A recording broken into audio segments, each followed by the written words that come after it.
I've got my partner in crime with me this afternoon. Greno, who you got for us this afternoon? Oh my gosh, we got the Kings of Brother Rockham, the 64. We got Scott and Brian Hylbert. What's up, boys? What's up? Good to be here. How are you guys doing today? We're doing, I'm doing great, all things considered, you know. Happy to be on here with you guys. Been really enjoying all the segments, and it's an honor to be included and be part of the family here. So thanks for bringing us in. Well, I mean, you guys absolutely are a part of the family. We go back, gosh, 30, 40 something years. I don't know. I've known you guys, and it's just great to have you guys on the show. Again, legends of the 64, and you guys have moved on to bigger and better. Now you're located in Tennessee, correct? Are you guys in Memphis? Yeah, both Memphis and Nashville. Spent a lot of time out there over the last 5 years, guys. I was following you closely from the small town of Gallatin. And my regards to everybody out there. The 615, correct? Yeah, so I was following your careers very closely over the last couple of years, and I want to congratulate you both. Really, you've been running the gamut and representing the 6'4" in fine fashion. So congratulations to you both. Thanks, Vinny. Appreciate that. So you were, so we both live in Nashville, but we've kind of adopted Memphis as our, you know, the place we like to go in, you know, as a band, play a gig, record, see music, just kind of run around. And Music City. It is kind of the real Music City. Very different. And if you wouldn't mind, maybe you could talk a little bit about the difference between Memphis and Nashville musically, because it was something I had to learn being there. It's not just a 4-hour drive. It's a completely different culture that you brought up a little bit. But if you could expand on that a little bit, I'd love to hear your theories on the differences between the two cities musically. Yeah, I'm going to defer to Brian on this because he wrote a great song for the last record with Charlie about kind of our visits to Memphis. Take it away. Yeah, Vinny, I mean, there's a lot to get into that, you know, I don't want to get in the weeds too far, but I guess I would encapsulate Memphis as this great sort of kingdom of yore that is just awash with a faded glory that is, you know, just barely under the surface. I mean, you don't even have to dig hard. Once you pull right into town, you feel it in the atmosphere. You kind of feel the tradition of, you know, Ardent Studios and, of course, you know, Sun and Stax, and you know, having grown up and been, you know, really immersed in, from the very first, the British invasion. You know, you of course get into what those guys were pulling from, and it's the you know, it's the Delta blues.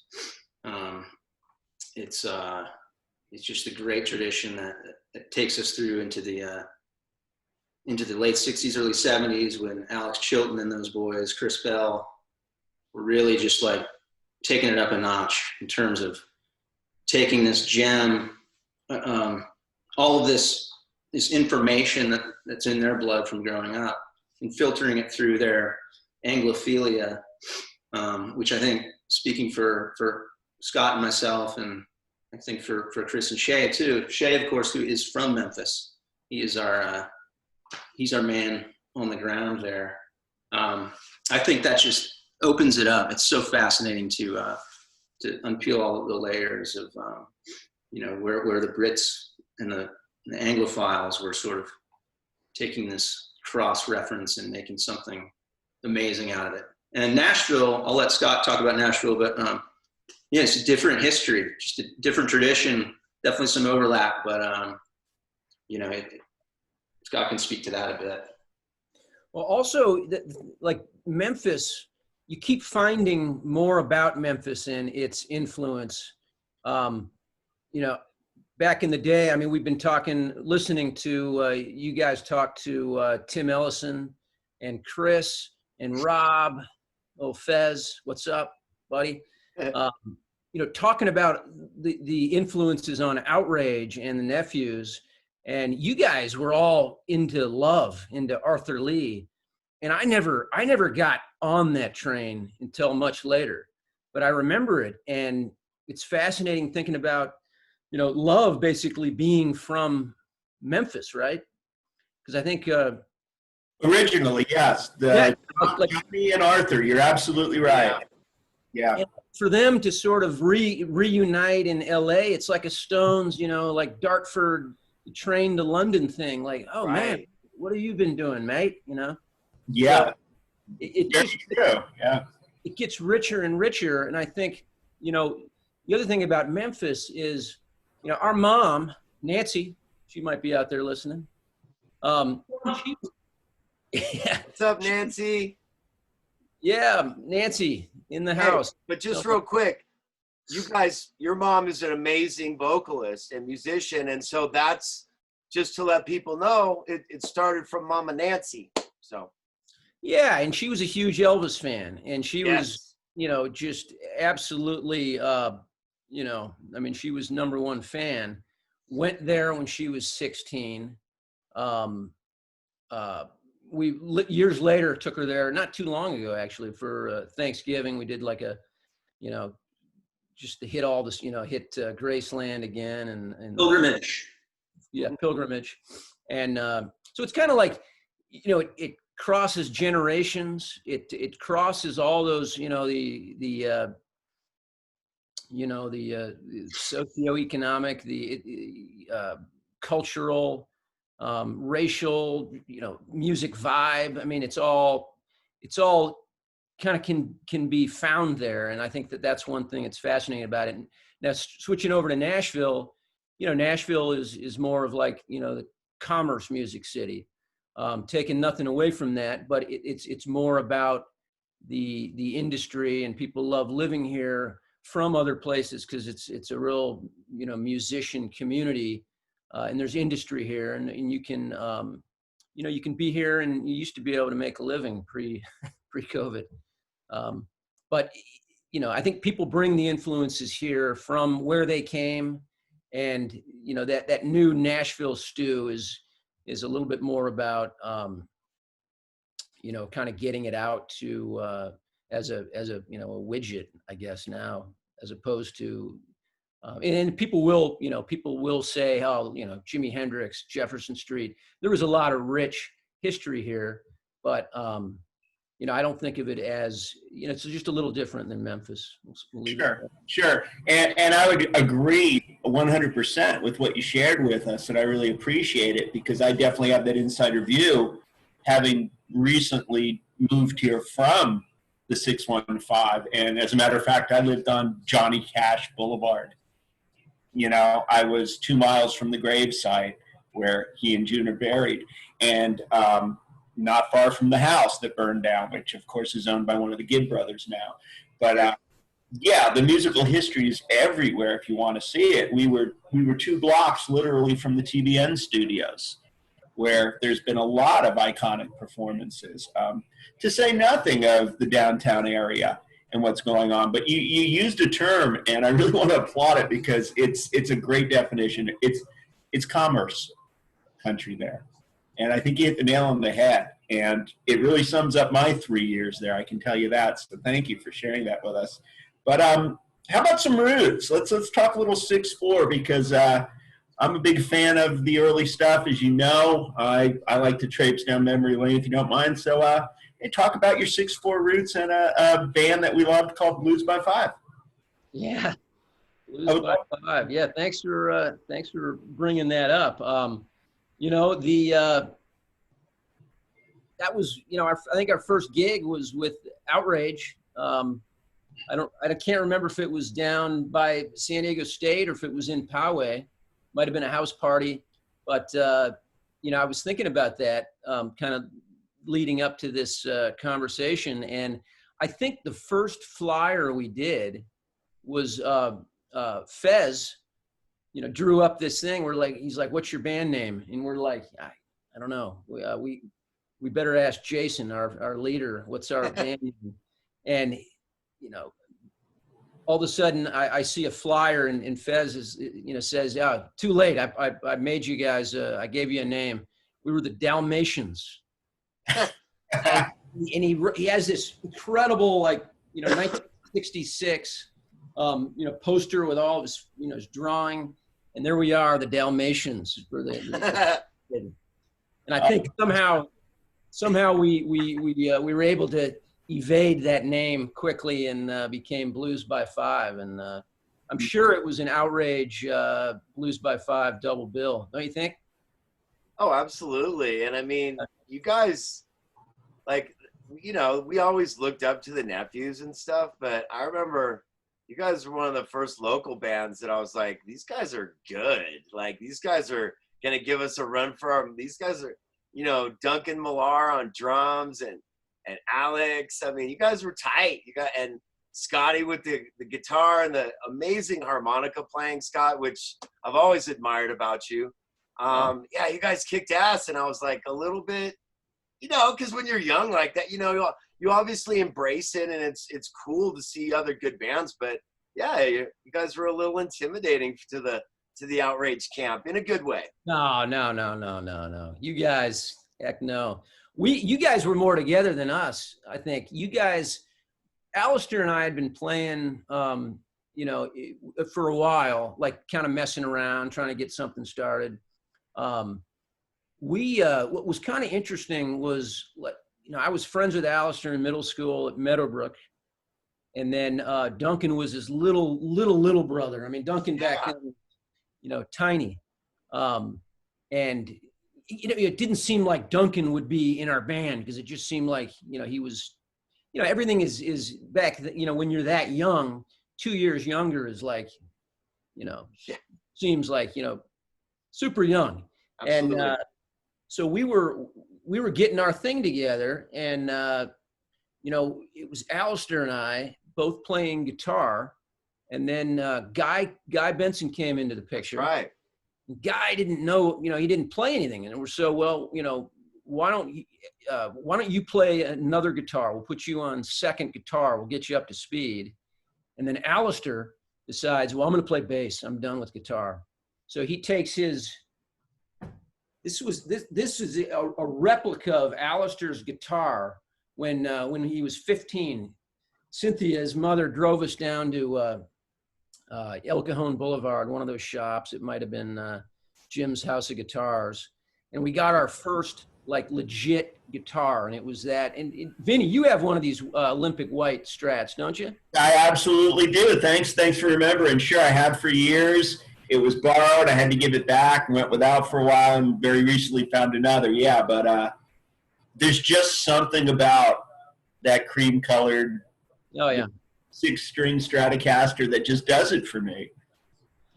And we had that. Alistair had it, but everybody, you play it, and it was like, wow, this is way better than the one I got at Ozzy's music shop. Just no comparison. And we had to take that back to get him a bass. And so he traded in for that Gibson Ripper. Anyway, long story, but we coalesced as a group, got Duncan on drums, but Outrage were this thing that was like, wow, man, they have like this vibe, man. They have this really cool, music vibe where they're writing songs already. I think Stair Step to Abandon was already a thing. Yeah. 85. 85. Yeah, I mean, cool song. Scotty, do you know what this is? This is the Everlasting Summer Gobstopper Blues Caravan Experiment, which you and Alistair are both on. There's 2 songs that you guys, Rock Me Baby, and then Hey Joe, and it's me, you, Rob, and Alex. So it's like Blues by Rage or Out 5 or But I wanted to, I found that today and I was like, oh, damn. I'm like, here, there's the credits. Let's see, there's Scotty. Right Wow, there. what a treasure trove. Monica. And then Alex played bass. But Alex is a rip-roaring bass player. I just remembered how, like, you guys, when Alex moved to bass, I mean, you guys were, and then Duncan was just top-notch drummer, you know, had the snare, like, kit, just had it down. You guys were awesome. I loved it. You guys always played killer covers too. Well, that's all we could do because we didn't have any originals yet, and so we were just trying to curate like a kind of an interesting garage pop '60s kind of thing.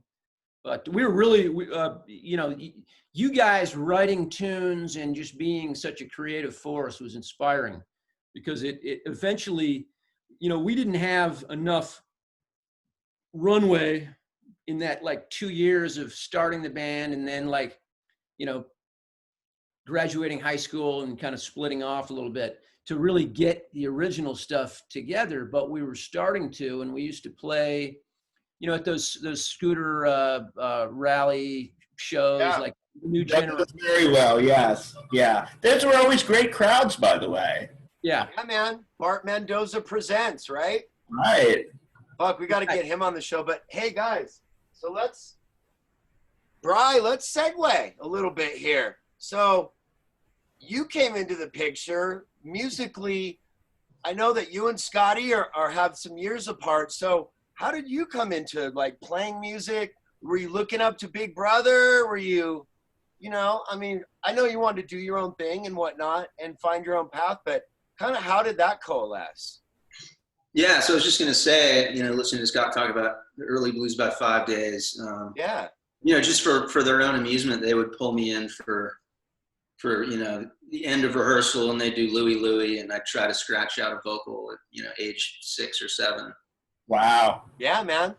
So just the amount of, like, osmosis and sort of wonderment of, like, being in his nasty bedroom with Anarchy symbols everywhere, and, you know, Pistols posters and LPs. I mean, that's great stuff, and that certainly gets in the blood. But yeah, I really didn't start, you know, much different path to Scott. I kind of, like, sheepishly played guitar, maybe picked it up, you know, 16 or 17, and you know, didn't really play much, but started to get the itch, and you know, played a little bit away at college, just, you know, some little cover things, but didn't really start writing until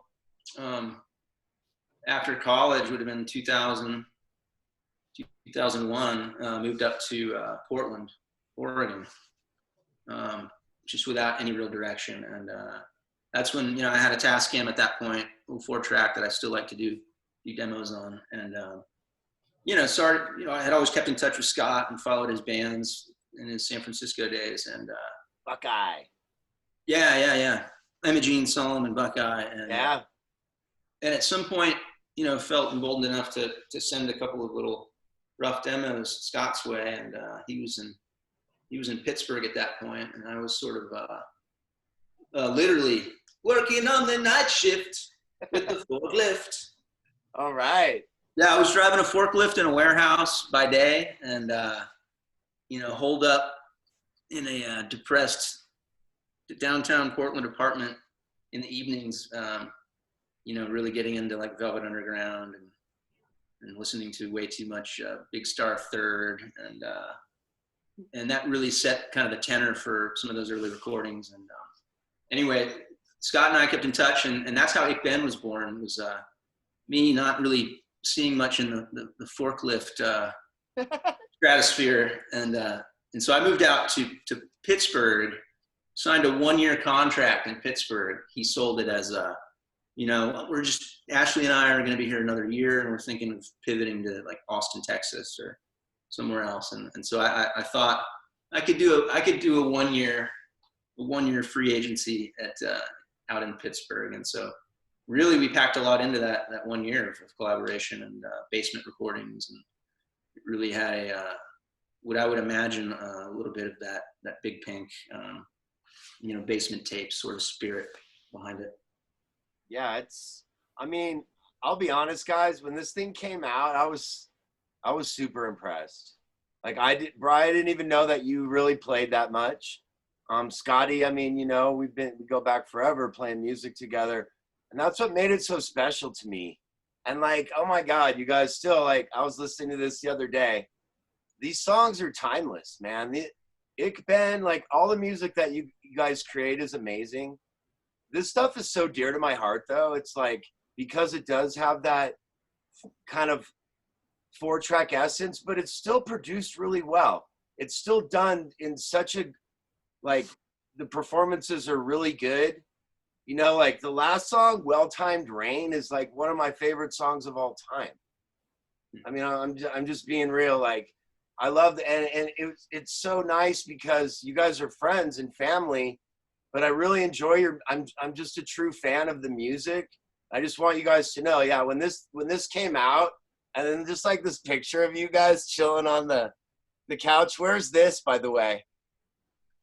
That's actually a bit misleading because that picture was taken after we had skipped Pittsburgh and come to Nashville. That was like maybe a month into living here. And in retrospect, it seems wrong to not have some art from the basement where we recorded some of that stuff. But that's still rock and roll mythology, though.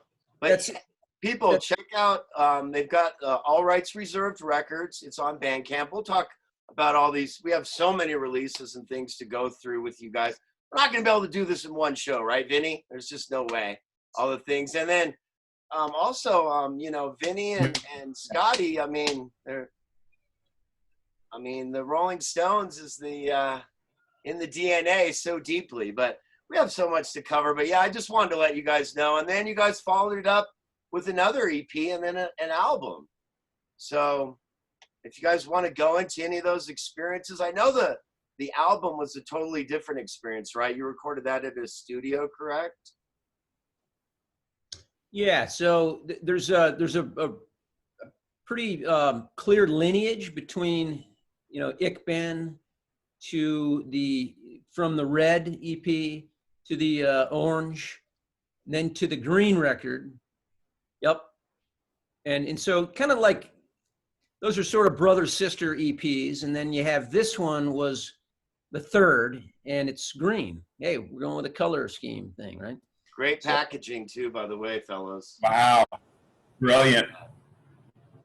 Yeah, and you know, the green, for us, it's kind of gotten forgotten. You know, we don't play that one a whole lot. I think we're starting to talk about like pulling some of it in, but it kind of got done and didn't really get, you know, road tested like I'd really like to do it. So some of those ones really haven't been played. What happened was we jumped into this one, the upper middle. Oh, look, Brian's, yep. There it is. the inspiration right there. Exactly. I love it. Yeah. But yeah, so we just became like all about kind of the recording hang, you know, and getting together, you know, once a week with you know, it's like poker night. Our poker night was like write tunes, you know, record them, rehearse them, but never really search for any validation outside of that. I mean, the fact that we can like, you know, you guys validate it for us, for you to say, oh man, you know, like this stuff. That's all. I mean, it's such a cool thing to, you know, to have the 6-4 listening. And Pageant Queen, are you kidding me? I want to hear that. I want to hear that live. Well, Pageant Queen, you know, when he sent me a demo of that was the first stuff I'd heard of his. He was in Portland and he sends me this 3-song demo. And it started with, I think it started with Pageant Queen. And I was like, man, where does this come from? I know. But it's all like, you can imagine him being in Rancho Bernardo, like going to, you know, a church so our mom can rehearse the solo at, you know, she's going to do Sunday. And he's kicking it in this place. He's probably like, you know, 6 years old. And he's just like, man, churches are sort of kind of weird when there's nobody here and just you know, a soprano vocalist. And so, you know, you start hearing the lyrics to that and I'm like, yeah, that's sort of his whole, you know, you know, probably 10 years of 15 years of music, you know, starting to, you know, want to come out, you know, that creativity. But Great tune, Brian. yeah. Yeah, those lyrics, I mean, Mrs. Constantine really is the reference point for you know, rolling under the pews and sort of staring through stained glass, and really some of that church imagery that was super formative. But yeah, you know, it was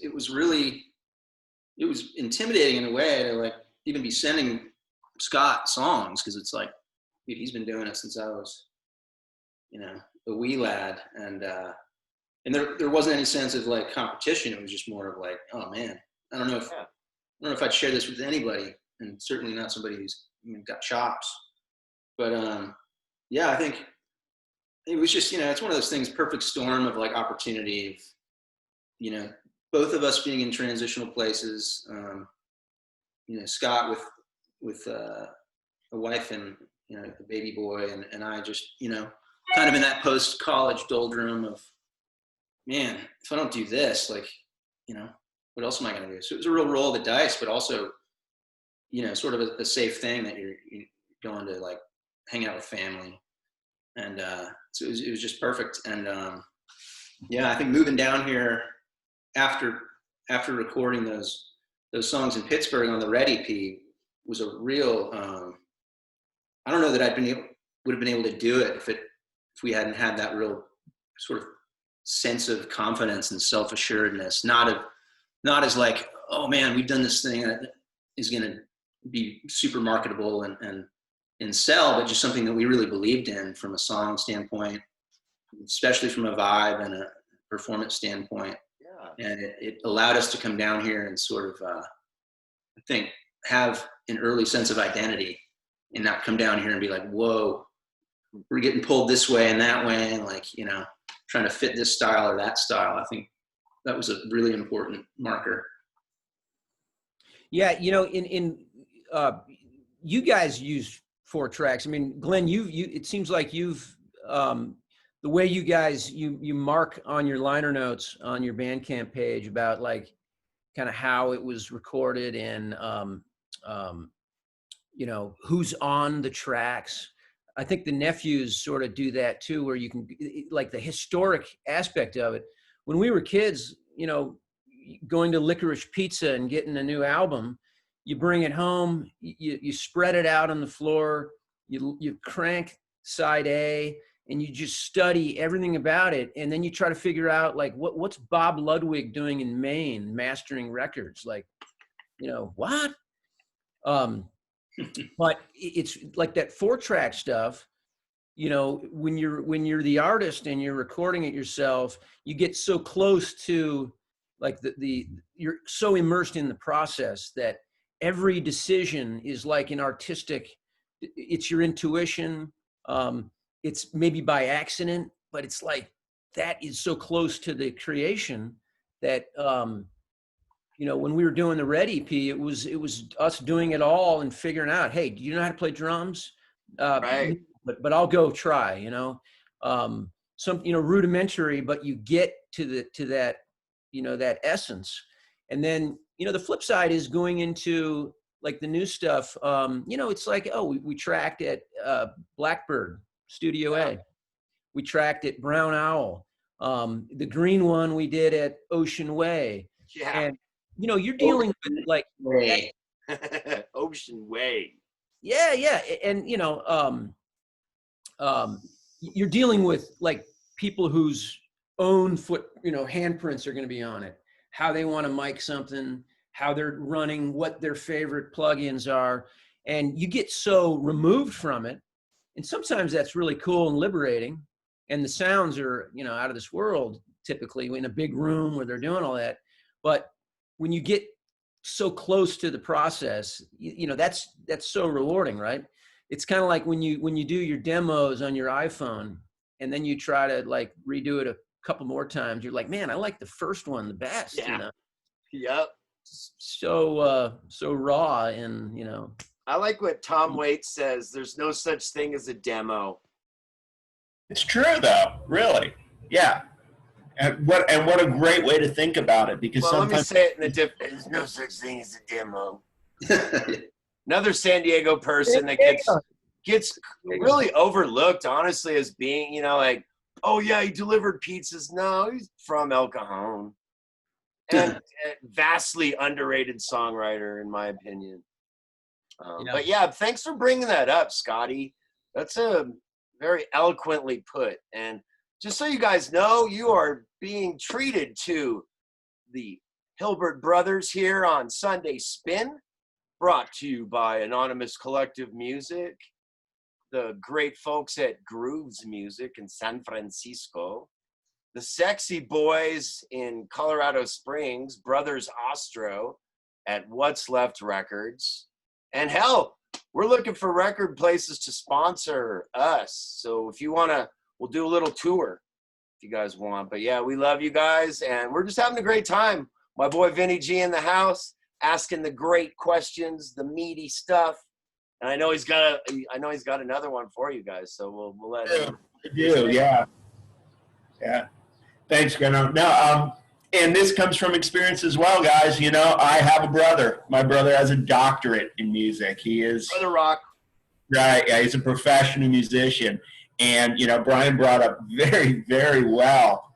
It rings home so true to me. He's the first guy I go to. What do you think? And I'm not getting it as his opinion as a classical musician, as somebody that has a doctorate, but as my brother, who knows me better than anybody in the world. And the dynamic that's there, the language that's spoken, is something you can't put a price on musically. For myself, it's one of the joys I share with my brother. And I was curious, you know, are there things? I know there's an age difference. My brother and I have an age difference as well, 9 years to be exact. But the language that's spoken, the comfort level that's there, for somebody who's never been in that situation, I would love to hear the benefits and maybe the things that are a little harder to deal with as brothers in a band. Yeah, Brother Rock, baby. Just ask the Kinks away. No. It's been, you know, there's something about, you know, they used to say about the Beatles, their voices were since they were all from the same place, you know, the same area, and there was a way that their vocal blend really worked. And I think that's a really neat thing to have, where, you know, I can sing really easily along with Brian's stuff to the point where it's like, you just know where you, you know, where your voice fits. Do you go, you know, a third higher? Where's the harmony? And it seems like that's something that if you have that, you have to exploit it. You know, like I'm not like super good guitar player. I'm not really a super Liar. great lyric. I'm not a great singer, but when you blend voices together, right? All of a sudden, man, that's tough to do. That's really tough to find a good blend. And so to me, that's always been like the number one thing is you have these songs, and when you can get that vocal thing, that's something that is kind of special. You know, it's not always, it doesn't always need to be, you know, doesn't need to be overdone, but when it works, I think it's a really nice thing. Sometimes I think I can't always hear the difference, you know, who's singing what. There's some of that Red EP where I was like, you know, I went to work, came back, and Brian had done some tracking and some overdubs, and I was sure he replaced my vocals with his on a couple of his tunes. You did, didn't you, Brian? Got caught. Brian's Ashley came down and she was like, "That's Scott's part." No. You guys pulled a Steely Dan, right? Go to lunch and your parts erased and you're not even on the record. Well, yeah. And now that's what we have to worry about. Chris Woolsey back there. He's such a great producer, arranger, and can play everything that I'm always just like, you know, hey, that sounds like you went in there and did my part better. No, so yeah, let's just briefly go into, and then in more detail, the upper middle. Like you guys, you know, I see bandmates back there behind Bri. So why don't you guys tell us a little bit about your bandmates? Yeah. So Chris comes into the picture for the Ocean Way LP. Okay.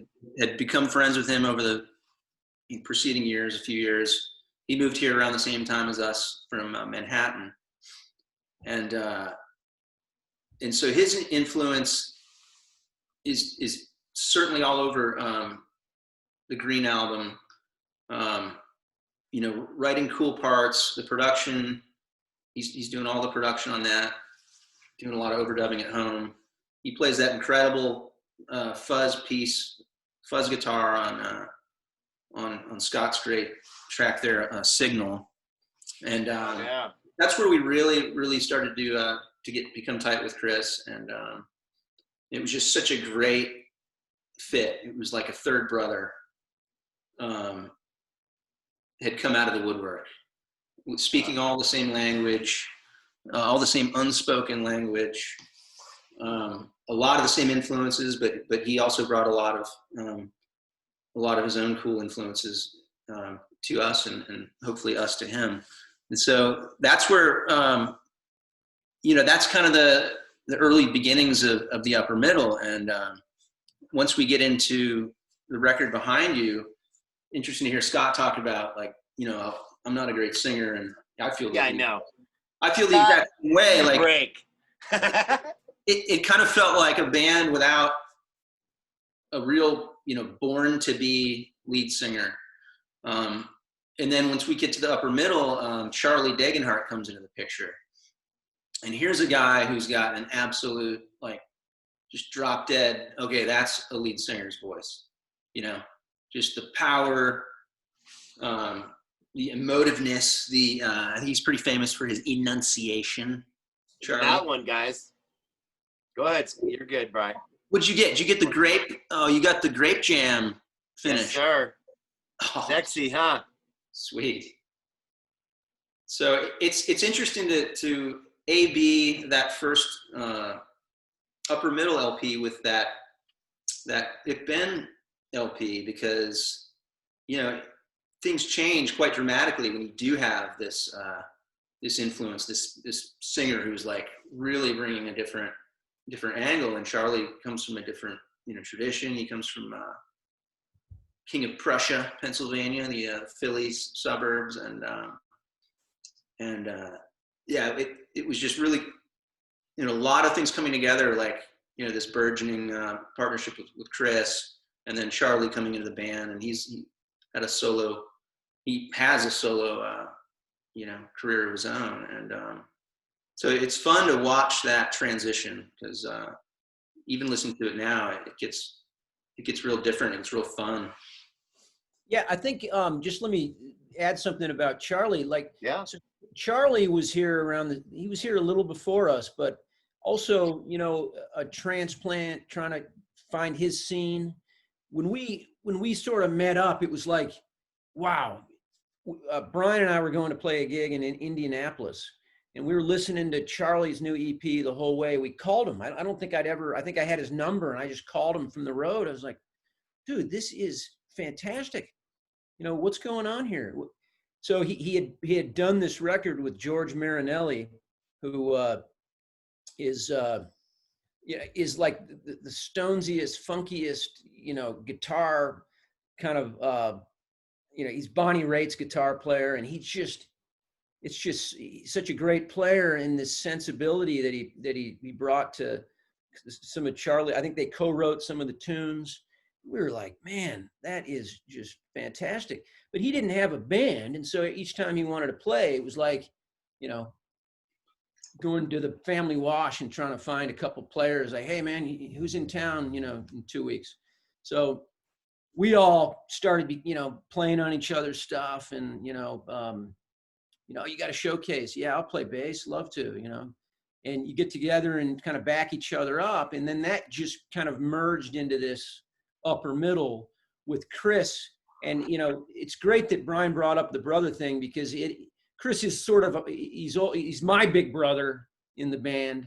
And I'm, Brian, we're more, we've done the brother thing. Now we're just, brothers in a band with another guy who's come in and just connected on all those levels. And then now Shay is the little brother.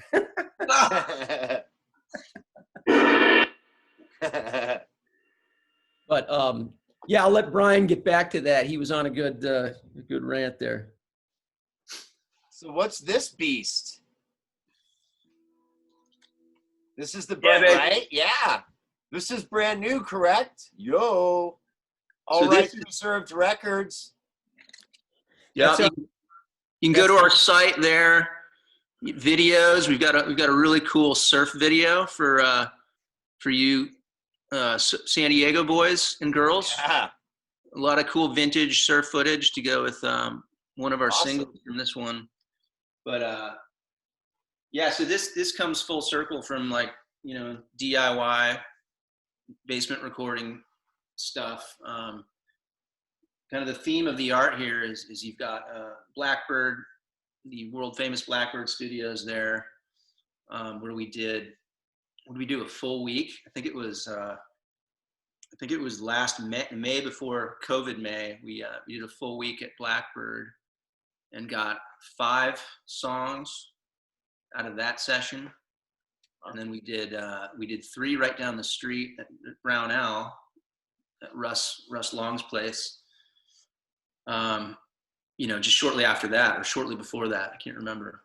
But so we're talking, like state of the art Neve boards and Neumanns everywhere, just surrounded by Neumanns and AKGs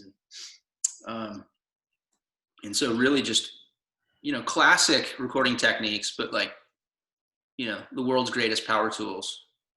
And so in mixing that, Chris, doing the bulk of the mixing on that back in his studio was it's so cool. I mean, so cool to be able to like have those live, because we live for that, recording live in a studio, tracking, just that adrenaline rush. I remember we were all that first day, like punching in at 9 a.m.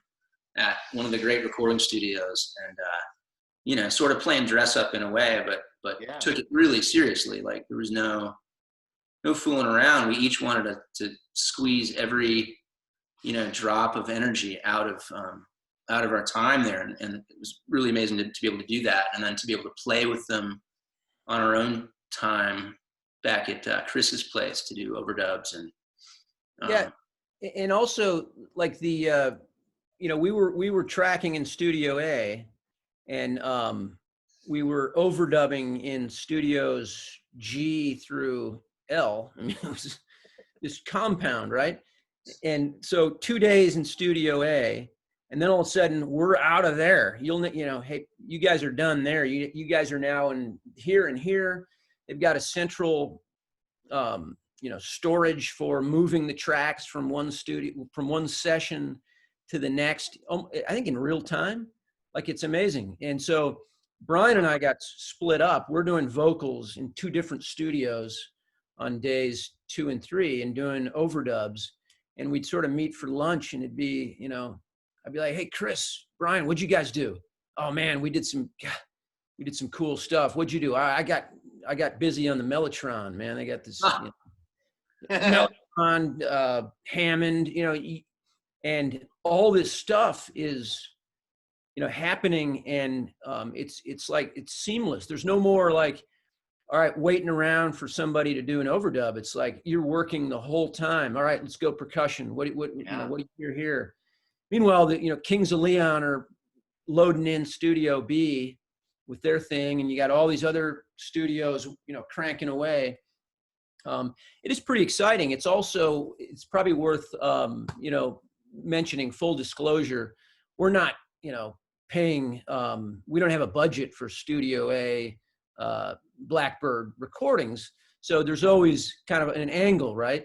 I mean, it'd be nice if we had the budget, but we're doing for the tracking sessions, we're doing this thing with the Blackbird Academy, where they need bands for their academy to learn how to position the mics and do all the stuff. And so it's kind of for us, it doesn't matter because we're in the studio using great amps, guitars, and doing our songs. But they're also teaching these students how to do all this. And so, you get you're not paying Studio A rates anymore. You're doing it in a way that's more affordable. But you're right, though. It doesn't matter. I mean, we find ourselves there, and if you guys would just picture this, I'll never lose this image. But I think it was day 3. We're in Studio A's key room. So it's this overdub room that's probably 700 square feet. You've got your baby grand. You've got your what kind of piano was that, Scott? You tickled the ivories on that one. Was that a Yamaha? Or? No, it was a Steinway. Oh. The Steinway, Hammond B3. The Mellotron, couple Whirlies, a Whirly and Rhodes, So I'm on the floor, sitting, cross-legged on this Persian rug, and to the east of me is the Mellotron. To the north of me is the Rhodes. To the west of me is the Whirly that I ended up using, and then there's the Hammond, and then the Leslie speaker is 15 feet behind me in this ISO booth that we ended up recording vocals through and some keys. So it was just like, and I'm sitting there not playing any of them. I'm playing tablas on the floor. You like that, Glenn? Super awesome. Yeah. So just pinch me moments, Hey, Vinny, have you listened to any of those Stones outtakes that got dumped to YouTube this summer? All the tracking with Brian playing the Mellotron and all that satanic stuff and between the buttons. Yeah, very cool. Wow. Who knew? I mean, they were making the fact that they're tracking that stuff and you can hear all these takes and there's no vocals, it's such a tight band, but it reminds us that Brian was such a big part of that. Yeah. Because that's, as they're recording it, he's, hey, I'm going to use a Mellotron or I'm going to, Yeah. Just amazing. Marimba. He was that guy. I like the, what does he play on Yesterday's Papers? It's like marimba or something like that. Yep. Yeah, it almost sounds like a xylophone, if you will. Right. Glockenspiel or something. But yeah, they lost a lot of their experimentation, their creativity, and for my thinking, the musical soul when they lost Brian. Not to say they became a better band, a worse band. That's not for me to say, but they did lose their soul, I think. Yeah. And it is tragic, obviously. But we all concur.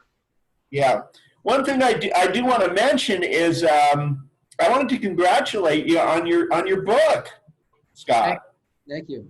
What an incredible story. Task list, baby. Yeah. I would love to hear what was your motivation, because it's been a big hit. I've seen you on TV doing interviews, and I'm always able to say to my friends, my friend, and they say, no, he's a musician. I say, yeah, he's also an author. So, walk us through the process. Well, so the process for that for me was I had started. I found myself in a career in advertising in the alt country, the alt news weekly business. So like San Diego Reader, I was with San Francisco Weekly, part of Village Voice, part of New Times, and I was doing this advertising gig where I was selling ads to the concert promoters and the record labels and entertainment stuff, which I liked being part of that, but I always felt like I really wanted to be on the side of editorial. I wanted to be a music editor. I wanted to be a journalist, and I got just stuck where I was, and I was okay at it, and so I kept going further down that path. And I've been thinking, how does one jump that fence? It's a pretty clear division in the media business traditionally. Here's how the revenue side, versus the content side. So I started, you know, I started researching, like, you know, how to get out of my gig, like, and, you know, have a second career doing something else. And I pursued this program at Vanderbilt, a creative writing program. So started getting into that, and really figured out how to craft a story, because I wasn't really satisfied with my, like, storytelling in songs. I was always like, man, I need to get deeper. I need to learn the craft. You know, I'm good with just sort of ideas and imagery, but I'm not, you know, I'm not satisfied. So it really took learning the craft and figuring out how to do that. And then at that point, I wanted to, you know, write about my own stuff and write about what I know and work out kind of, you know, your past, and figure out, you know, ask some questions, answer some questions. And what Taskless ended up being was it was like one part business plan, one part memoir, and then one part just trying to exercise what I've learned in fiction writing. But the fact that it was marketed as a thriller caught me by surprise, because I didn't think it was, I thought it was sort of like, yeah, it's a cool, like, kind of rock and roll memoir with a technology, kind of good and evil sort of, you know, subtext. But they were like, no, it's a thriller. We're going to publish it as a thriller, and, you know, you're going to be a thriller writer, and, you know, we're going to get you on, Sony's going to want to pick it up for, you know, a series and all this stuff. But, you know, the long and short of it is that is a pure, like, fantasy rock and roll memoir of, I mean, it's so much of it's true, but so much of it is, like, kind of obscured by a, you know, a more of a tech business plot, or some of the names and, you know, faces have changed to protect the guilty. But my intention was just to write about, like, my time in San Francisco, and seeing it from the perspective of somebody who is, you know, has a hand in a lot of that. But I wasn't like a tech, you know, I wasn't in one of those, you know, big tech IPO companies that made everybody, you know, they bought their first couple of houses. You know, I watched it, and I told somebody that, you know, I was the only, you know, sucker who got out of San Francisco in the 90s without a, you know,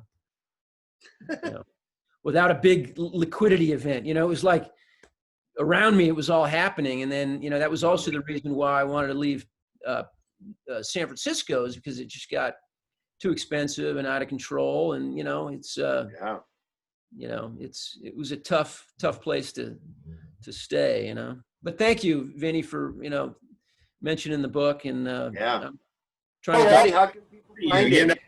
Yeah, from my vantage point, you know, it really made me look deeper into just all the talent we have just from our neighborhood. And, you know, music notwithstanding, because we talk about it every week, to have, you know, an acclaimed author as part of it, not for me, but maybe to the rest of the world, gives it a little more validation. I mean, Greta, what do you think? Oh, you know, I think that our community is, I mean, most of us are in our 50s, and it's a peerless community. It's not like, oh yeah, my dad was playing music, you know, in his 50s. And even when we all laughed at the Stones when they were in their 50s playing, and we're all still, right? Bam, we're all still doing it. And yeah, doing it well. And, like, that's the whole thing about why a show like Sunday Spin works, is because it's a community of people that are very passionate about and Renaissance folks. You know, Scotty, one thing, we'll have to have you and your wife on the art show that we do, because Scott's wife is a very established photographer. You guys have your own studio, White Avenue Studio. I mean, we're at an hour right now, guys, and there's no way that we're going to be able to possibly cover the depth and all this. I have more questions for Brian, all that. But since we are at an hour, let's kind of assess where we're at, and we don't want to take all of your time. We know that you gentlemen are both very busy and things. Would you guys mind hanging out for a few more minutes, covering a few more questions? And again, Vinny and I would love to have you guys on again. It's impossible. Absolutely. Open door policy, right. Yeah, It's impossible to cover everything in one show. I mean, this is a musical history. Scott, you brought up Vanderbilt, and you did a project, an album called Man with a Hoe. And, and Brian, you have an awesome single that I was really digging, the Semi-Solid State. So go into that a little bit, Brian. That's on some really luscious bubblegum vinyl too. So people can pick that up on Bandcamp as well under the All Rights Reserved moniker. But yeah, talk about, is that just you? Yeah, so Scotty, get in there. Yeah, brother's definitely on that stuff. I mean, yeah, it was just kind of a between album cycles thing, like, having a couple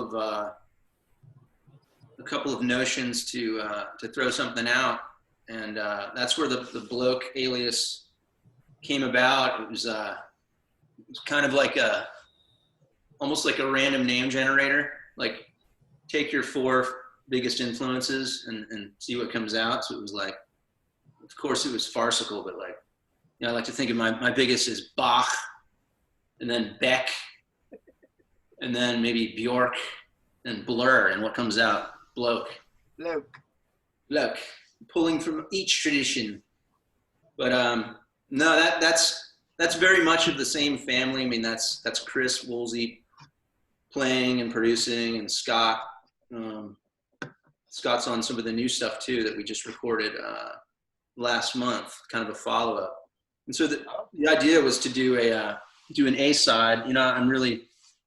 I've always been really fascinated by the stuff that the Stones and the Who and the Kinks were doing, what they were doing sort of between albums, and the stuff that maybe ended up on like, a greatest hits or a US pressing.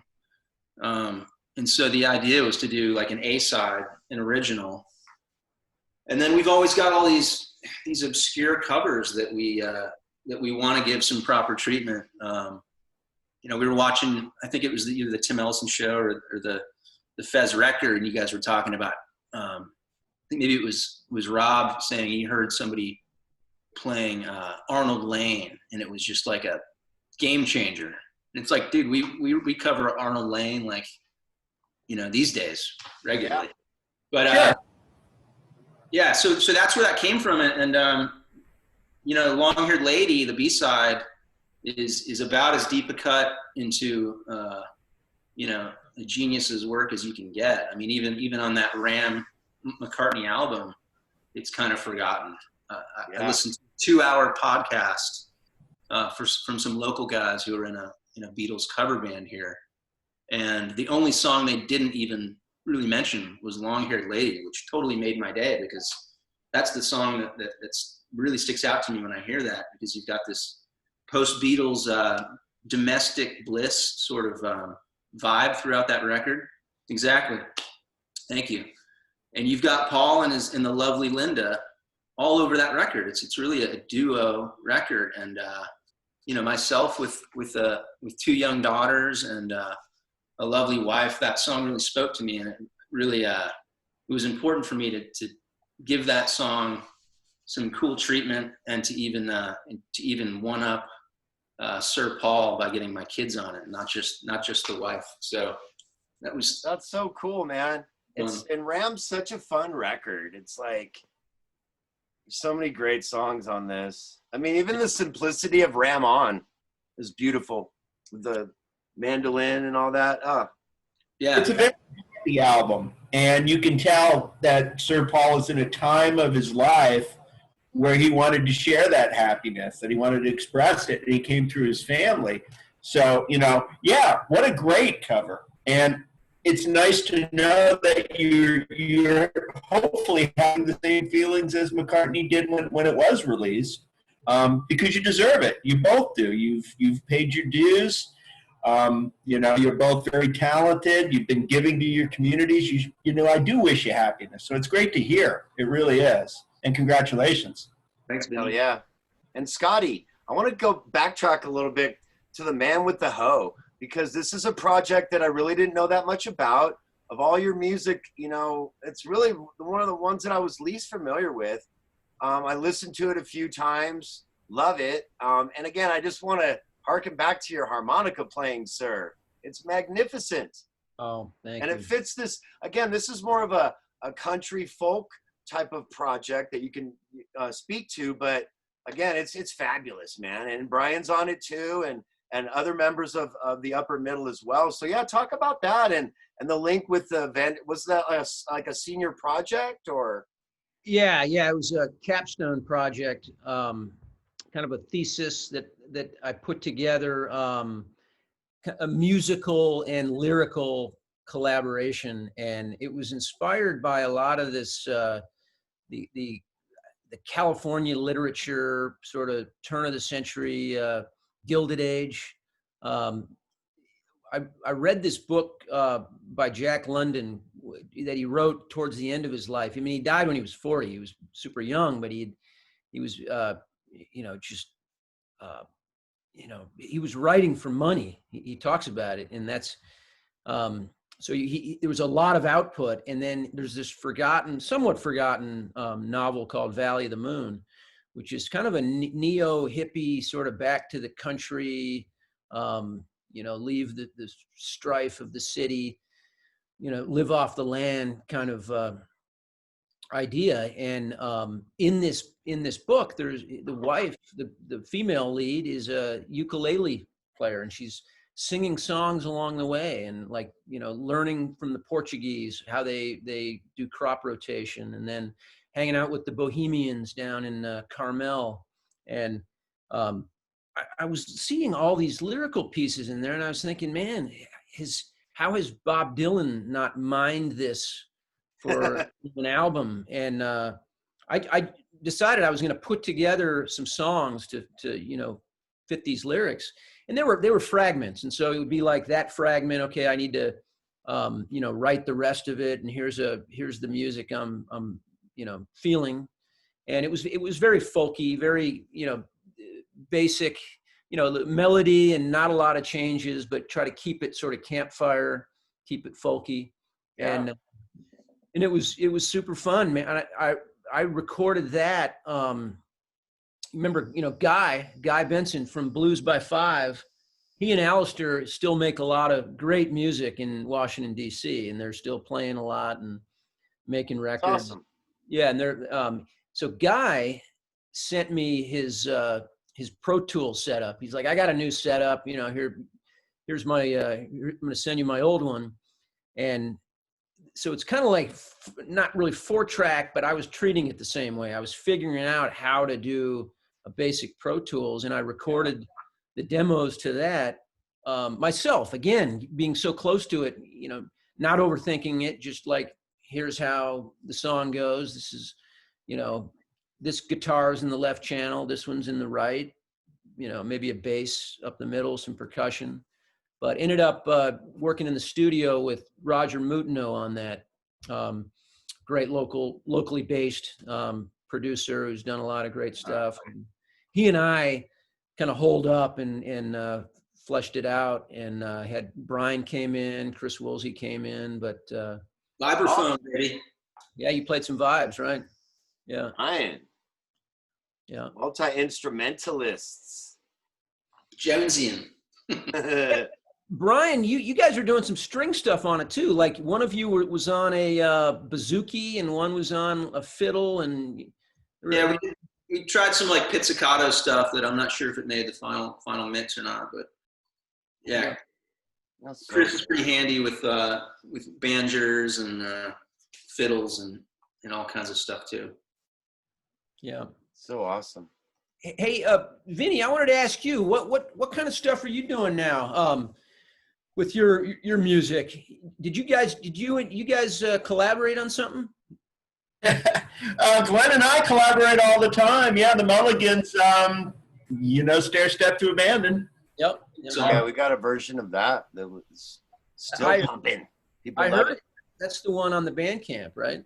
Right, and I'm glad you brought it up because when Glenn and I got together for the Anywheresville compilation that Ickben is on, we said we want to do an outrage song. Which one?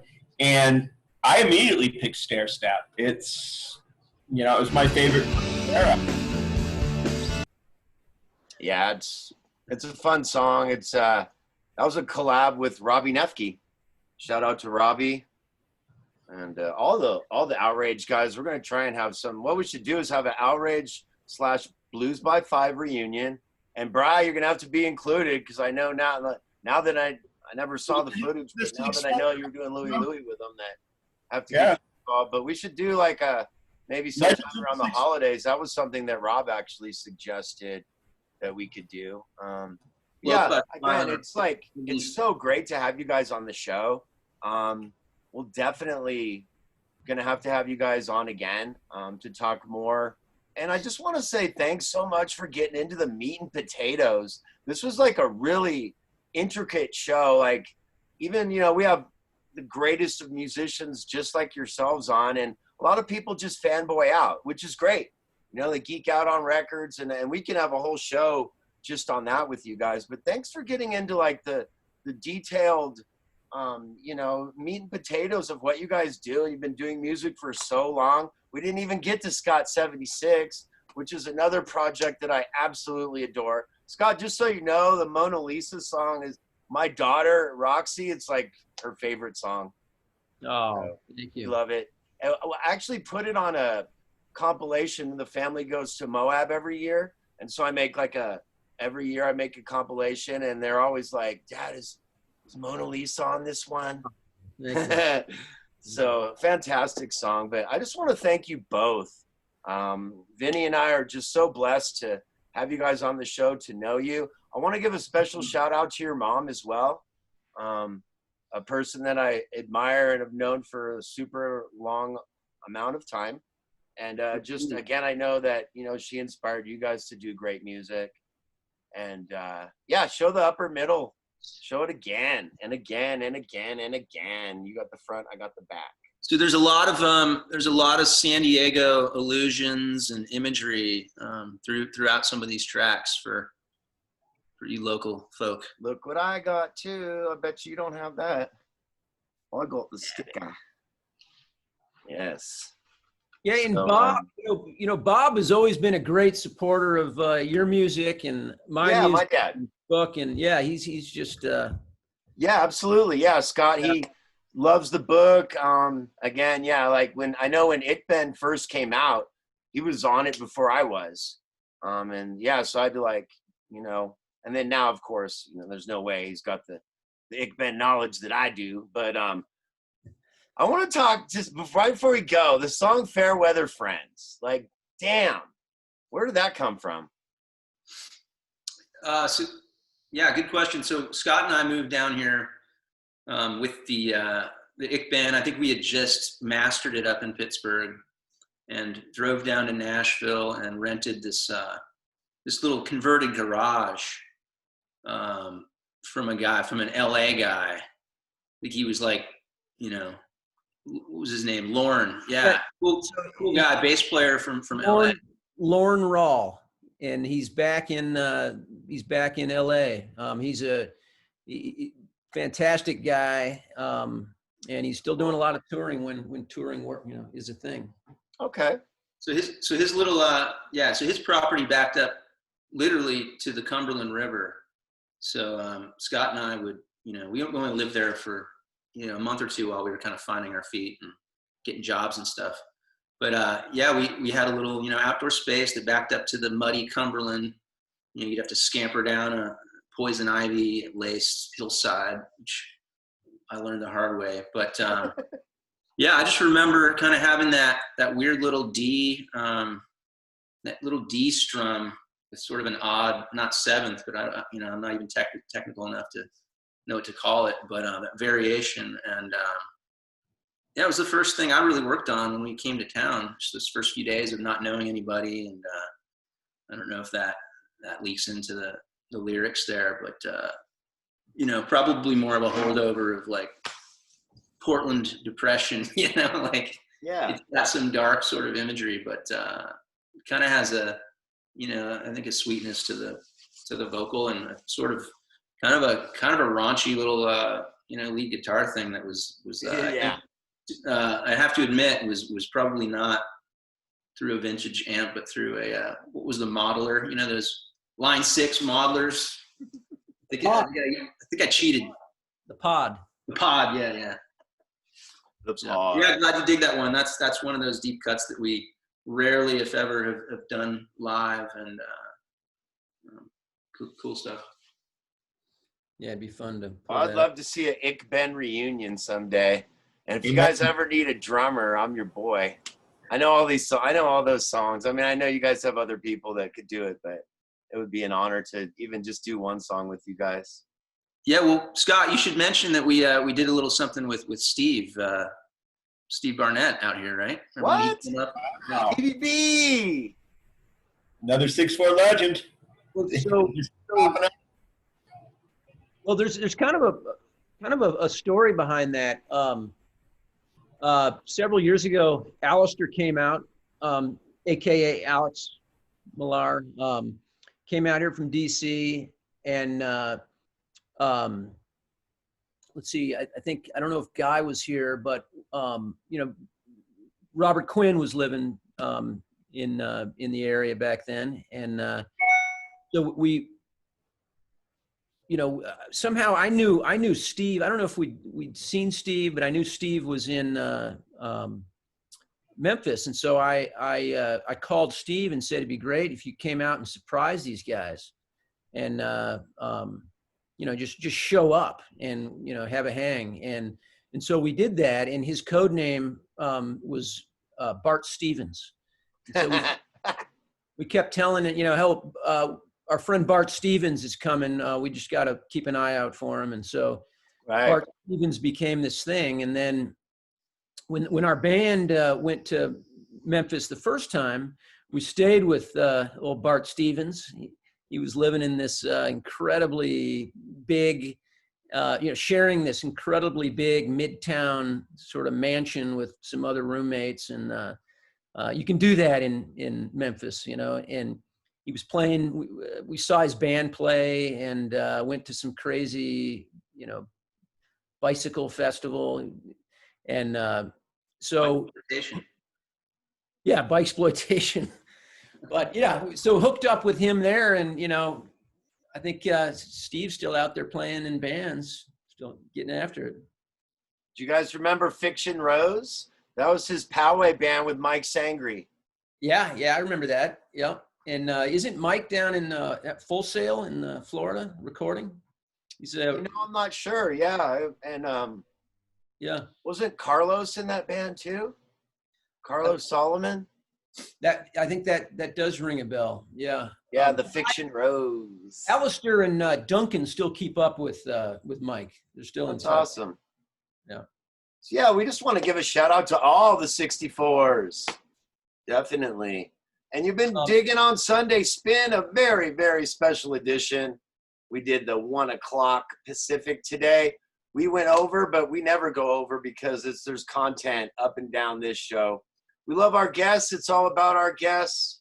It's all about our sponsors, Anonymous Collective, Anonymous Pacific.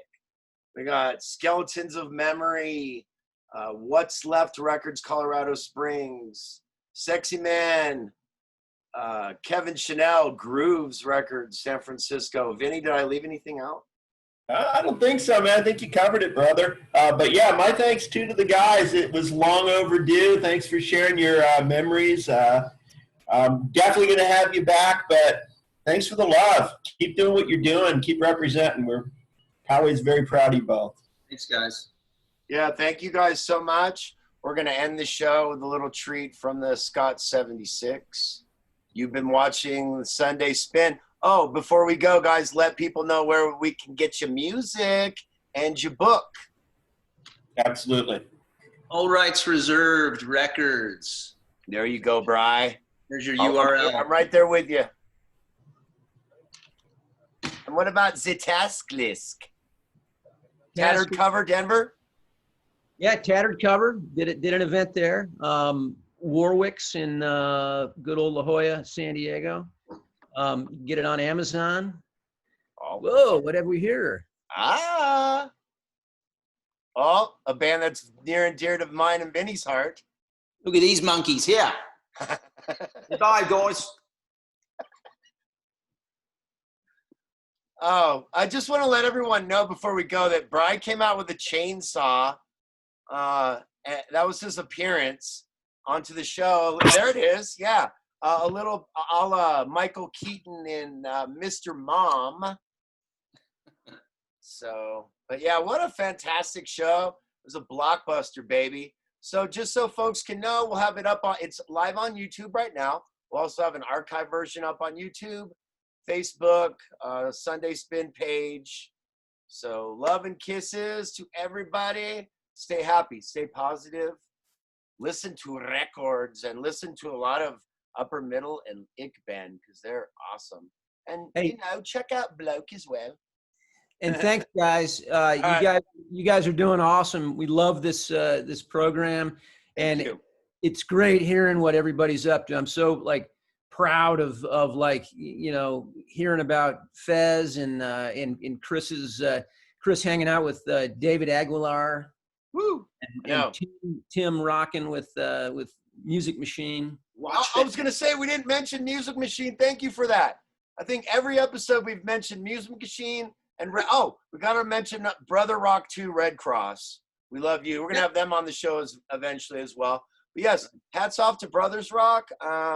We love you guys so much. Thanks again for your support. I was gonna say something at the end, but I don't really remember what it was. Oh yeah, everybody get out and fucking vote. All right. And Frank Zappa's not on the ballot this year, so no funny stuff. All right, and we're gonna end it up with little Mona Lisa. Here's Scott 76 Sunday Spin. We'll see. Oh, I know. We'll see you next week. Colin Estes. So turn in. He's got a new album out called Our Favorite Prodigal Son on Anonymous Collective. You guys will dig him a lot. Check him out. All right, we'll see you guys next week. Vinny, love you guys. We'll see you next time. Peace out, guys. Peace.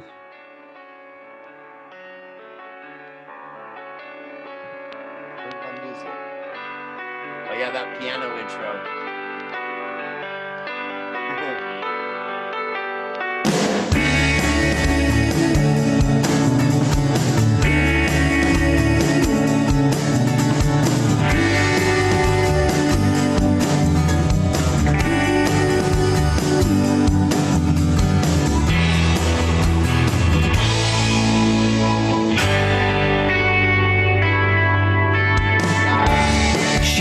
Charm to make you follow.